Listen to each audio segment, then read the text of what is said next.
Olá, amigos do canal Multi César, como vocês estão? Tudo bem?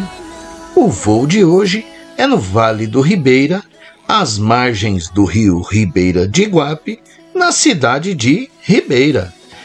O município de Ribeira foi fundado em 1872 por um índio catequizado de nome Vitorino. Em suas andanças pelo Vale do Ribeira, Vitorino escolheu um ponto às margens do rio Ribeira de Iguape para mandar construir uma capela com o nome de Bom Jesus da Cana Verde. O início da colonização do Vale do Ribeira e todo o litoral começou em 1531, quando Martim Afonso de Souza ancorou seus navios na Ilha do Bom Abrigo, em frente à Ilha do Cardoso, onde deixou um marco.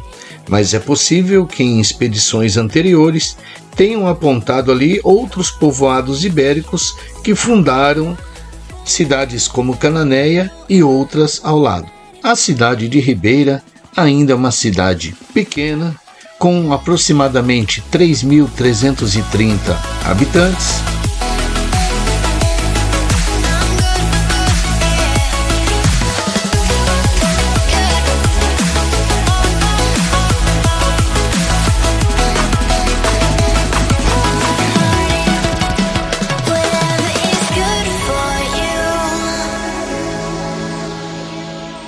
Queremos deixar nesse vídeo um grande abraço ao amigo Eli, do canal Eli Drone Show, a qual com todo carinho filmou aí a cidade de Ribeira, gravou essas lindas imagens e nos deu de presente aí para editarmos e postarmos aqui no YouTube.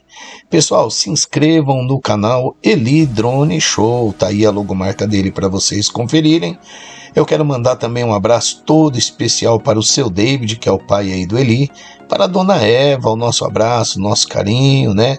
A mamãe aí do Eli também.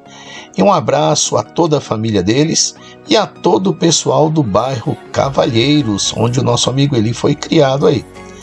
Pessoal, se inscrevam no canal, deixa aí o seu comentário, seu like, compartilhe esse vídeo, comente aí se você conhece Ribeira, se você já morou, tem familiares aí, visita, pesca por aí, ok? Deixa aí o seu comentário. Pessoal, até o próximo vídeo, fiquem todos com Deus, se possível também, deixa aí um valeu demais para ajudar o canal. Qualquer quantia, não importa o valor, o que importa é a sua participação. Desde já o nosso agradecimento, que Deus abençoe a cada um e até o próximo vídeo.